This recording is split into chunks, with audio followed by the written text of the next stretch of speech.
Olá, tudo bem? Seja muito bem-vindo ao Pensamento Cristão. Se você não é inscrito, se inscreva no canal e deixe seu like para ficar por dentro de novos vídeos.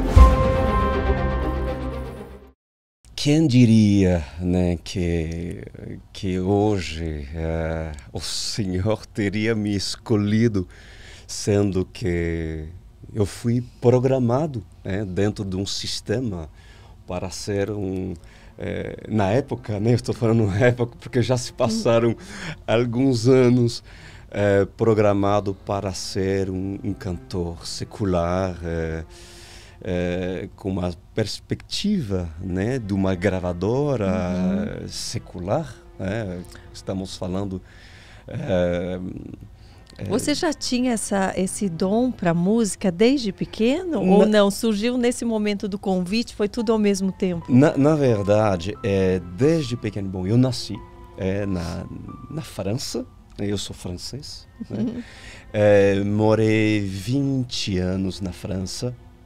Minha mãe é professora de piano, então já desde os inícios, né, teve a oportunidade de ter um ouvido musical, né? Então, meus pais me educaram na religião católica, apostólica e romana, na França. E aos 20 anos, eu quis estudar economia, onde me aventurei, eu quis sair um pouco do meu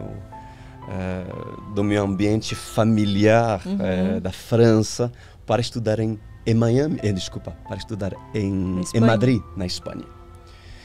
E aconteceu que eu trabalhava paralelamente, né, numa discoteca na época, para poder ganhar um pouco de dinheiro. Sim. Lavava copos. Ah, não era na música? Não. Lavava copos e tal. E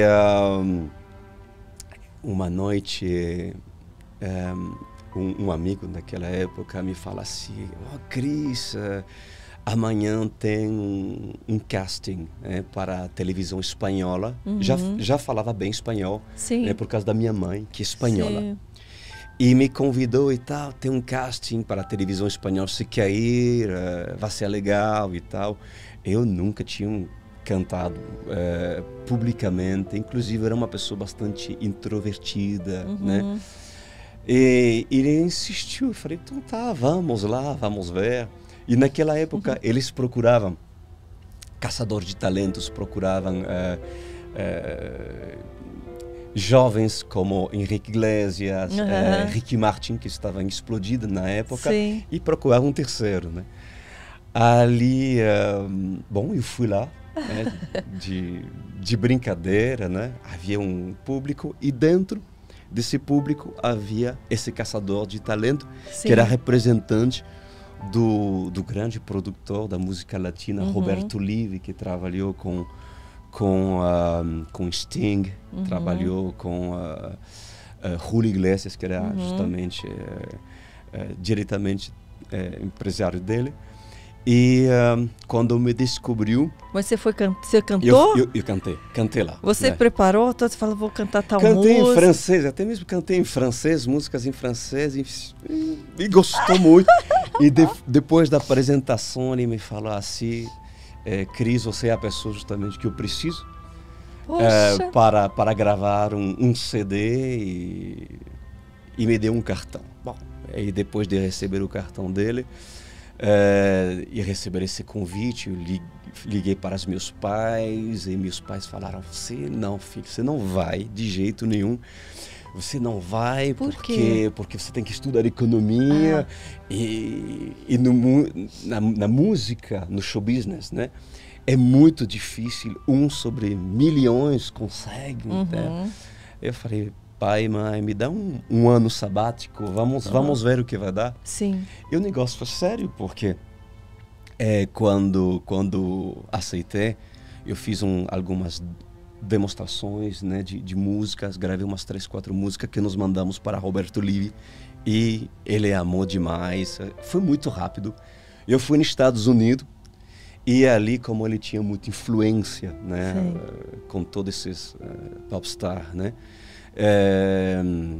Me deu tudo que eu precisava e rapidamente gravei um LP, um álbum em espanhol. Uhum. E o primeiro país que nós lançamos, gravei com a Universal, né? Universal Music. E foi lançado, o primeiro país foi Argentina, né? Inclusive, minha primeira experiência, a primeira vez que eu cantei foi num estádio de futebol. Por isso que eu achava que você era espanhol. Não, Então, agora eu entendi. Eu falei, espanhol. não, mas é francês, mas lá atrás eu lembrava que era espanhol. Será que é minha memória que tal? Sim. Mas eu era bilíngue, né, na época. Sim. E ali lancei meu trabalho em Argentina, no estádio de Vélez, né, na Argentina. Logo num estádio já foi lançamento? Primeiro, não, foi uma loucura, né? E foi assim, muito relâmpago. Foi lançado em toda a América Latina, minhas músicas. E o Brasil me recebeu também nos programas de Gugu, na época Xuxa. E nessa época você não achava nada, foi Deus que mandou isso para mim? Você não tinha essa percepção, nada disso, assim? Olha só, eu tinha, dentro das minhas limitações, eu não conhecia a Bíblia. Sim. Né? Mas eu tinha um coração inclinado, obviamente, pelas coisas espirituais. Dentro do meu pobre entendimento, havia uma sinceridade de querer me inclinar pelas coisas espirituais.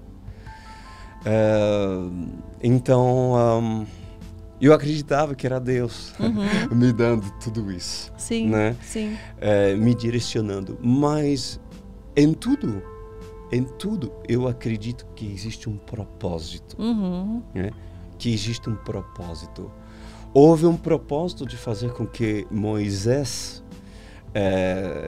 fosse descoberto no rio Nilo por uma egípcia. Para chegar até lá, para fazer o que tinha que fazer. Para crescer no palácio do faraó. E assim, inclusive, adquirir uma cultura egípcia, né? E ter depois, obviamente, uma promessa de se tornar uma influência para o povo hebreu. Sim. Então, eu creio que tudo isso foi desenhado pelo próprio Senhor. Sim.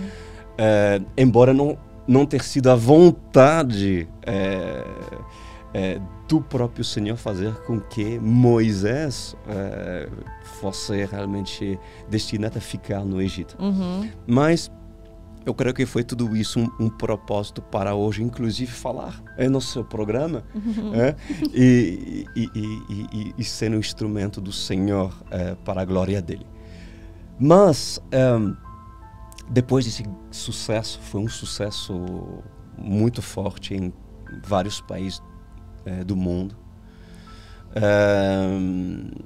Você se sentia completa naquela época? Não. A fama te completava? Porque às vezes a gente está iludido e às vezes a gente se sente por algum momento. É isso que eu queria, eu me sinto tão bem. E aos poucos, às vezes a gente vai caindo em si. Você desde o princípio já achava que não era bem aquilo? Ou você teve esse momento de curtir, de se sentir o centro das atenções? Falo que isso é bom para depois ir sentindo vazio, que normalmente tem esse processo, né? Sim. É o ilusório, né? Sabe, Karina, a fama é realmente um quadro decorativo, cujo o sistema coloca um sofá bem confortável, ou melhor, mas não é real. Não é real. E enfim, dentro dessa fantasia, cujo é apresentado como um sistema, o ignorante, aquele que ignora, que não sabe, passa a crer que tudo isso é verdadeiro. Sim. Ou seja, qual é a simbologia, por exemplo, daquilo que se ensina na televisão? Qual é a imagem de um sucesso? O sucesso é ter muito dinheiro na conta para o sistema, para o mundo, para o normal. Sim. É ter dinheiro na conta, se você é homem, é ter Tem um monte de mulheres. todos de mulheres. O sucesso é você ser um cantor, um ator e ser reconhecido, aplaudido, né? Sim. Por muitos países, enfim. Mas isso é o padrão de um quadro que um sistema ensina. E se você tem isso, você é o cara, você é bem-sucedido e você é uma referência. Sim. Mas quando você começa a cair em si e entender que tudo isso não é real, porque falta alguma coisa. E quando um artista, uma pessoa, tendo vivido tudo isso, ela passa num período de crise. É muito comum que um artista passe num período de crise de identidade. Sim. Por quê? Porque ele não tem, a maioria das vezes, uma referência familiar, Sim. de valores verdadeiros. E quando se depara frente a um sistema que de repente todos o aplaudem, todos o veem com olhos e você se torna um ídolo, você passa a colocar seus olhos aonde não é real. E ali entra uma crise de identidade aonde muitos começam a entrar nas drogas para justamente preencher algo que é necessário preencher, porque há uma solidão, mesmo você ser uma notoriedade, mesmo você sendo uma pessoa famosa, existe uma solidão. Sim. Por quê? Porque você não pode ser dado, porque você não pode estar em todos os lugares, Sim. porque você deve ser inacessível. Sim. Você não pode confiar em todo mundo, não sabe se estão com interesse, se não estão. Sim, você está rodeado de milhões de pessoas ao mesmo tempo, você não confia 100% em ninguém, não são amigos reais. Exato. Então tudo isso são fatores que agem sobre a psicologia de uma pessoa que muitas das vezes não está preparado. Com valores e princípios, cujo hoje nós entendemos, né? Quando nós temos os princípios familiares da Bíblia e tal. Então, aí entra um vazio muito grande. Um vazio onde ou você entra e não tem oportunidade de conhecer os princípios da Bíblia, então você entra nas drogas e aí é a destruição total de uma vida cujo homem se perde por completo. Ou você tem a oportunidade de ter aquilo que eu tive como oportunidade, que é de conhecer o Senhor. Eu creio que eu sou um escolhido por parte de Deus. Eu fui um escolhido pelo Senhor pelo fato do Senhor ter encontrado em mim uma fome, um desejo de procurar, sabes? Como quando um homem anda perambulando pelo deserto e só vê dunas e areia e diz, mas me falta algo. Deveria estar alegre, mas não estou alegre. Deveria ser um homem feliz, mas não sou feliz. Eu preciso encontrar uma fonte. E passo tempo procurando e andando pelo calor escaldante do deserto, mas não estou achando. Até que, pela graça do Senhor, o Senhor apresenta um manancial, uma água que quando tu a bebe, tu nunca volta a ter sede.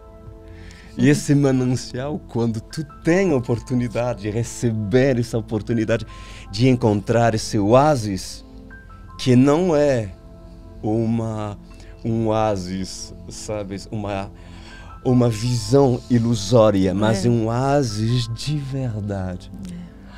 Ali encontrando poço, você bebe dessa água, que é a palavra do Senhor.